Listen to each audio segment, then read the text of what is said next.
मेरे पैर पे हाथ पे and I can't even imagine the pain now because एक ही जगह मुझे बहुत जोर से पेन हो रही है। जैसे ही हम लोग एग्जिट ढूंढ रहे थे ना, वहाँ पे पूरा लाठी चार्ज होने लगा, एकदम एक तरफ से मार रहे हैं, पूरा देख नहीं रहे कि किधर लग रहा है। क्या दुनिया के सबसे बड़े लोकतांत्रिक देश में जवाबदेही के जगह सिर्फ लाठी चार्ज बचा है? क्या यही इस देश की सबसे बड़ी पहचान बन चुकी है? आज दिल्ली के जंतर मंतर पर जिस तरह बेदर्दी के साथ छात्रों पर पुलिस द्वारा बल प्रयोग किया गया, जिस तरह युवाओं की आवाज को सुनने के बजाय उसे कुचलने का प्रयास किया गया, उसने देश की अंतरात्मा को झकझोर कर रख दिया। मैं इस सिस्टम से, उन जिम्मेदारों से सिर्फ एक ही सवाल पूछना चाहता हूँ, क्या वो छात्र कोई आतंकवादी थे? किसी के सिर से खून बह रहा है तो कोई चीख कर कह रहा है जितना मारना चाहते हो मारो।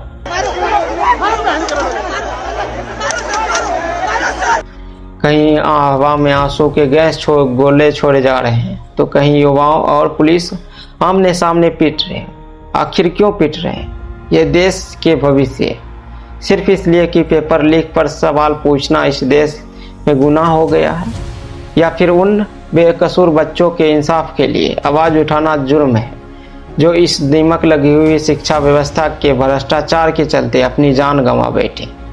अगर सरकार देख रही है, अगर कोई भी अधिकारी देख रहा है, क्या कहना चाहेगा? मैं ये कहना चाहूँगा कि जैसे ऐसे मंत्रियों का अगर ये बेटा होता ना, तब तो अभी तक ये यहाँ का सब कुछ हिल जाता, लेकिन ये एक गरीब का बेटा है, इसलिए सरकार आँख मूंदे बैठी है और कुछ करने वाली नहीं है। लेकिन इसको हम जहाँ तक हमारा खून शरीर में दौड़ रहा, तब तक हम कुछ करके रहेंगे, पीछे नहीं हटेंगे, जाना कहीं भी पड़े। क्या काम करते हैं सर आप?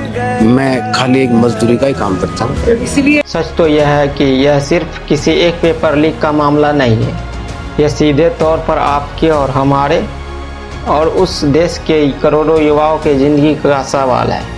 जरा सोच कर देखिए, जो तथाकथित डॉक्टर जो लाखों करोड़ों रुपये की घूस देकर या पेपर खरीद कर डिग्री हासिल करेगा, वह क्या वो कल को अस्पताल के आईसीयू में आपका और आपके परिवारों का सही से इलाज कर पाएगा?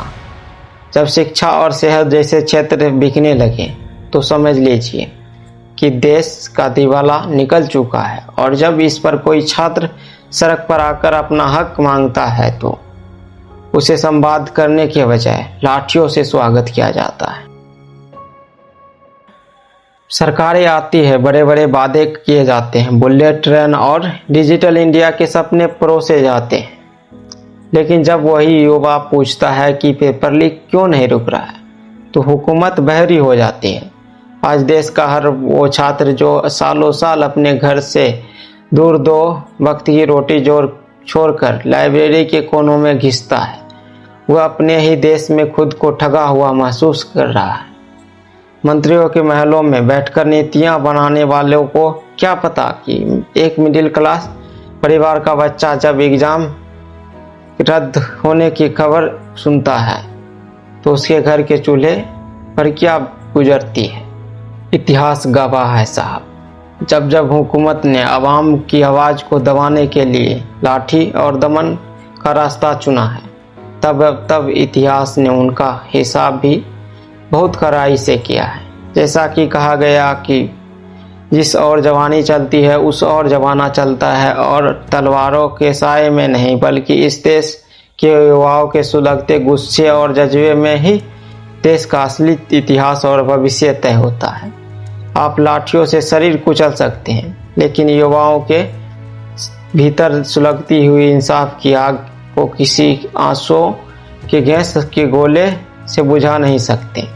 यह वक्त खामोश बैठने का नहीं है। आज अगर इन छात्रों के साथ खड़े नहीं हुए तो कल को कोई साहस नहीं करेगा खड़ा होने का। संवाद से रास्ते निकलते हैं, लाठियों और दमन से सिर्फ और सिर्फ नफरत पैदा होती है।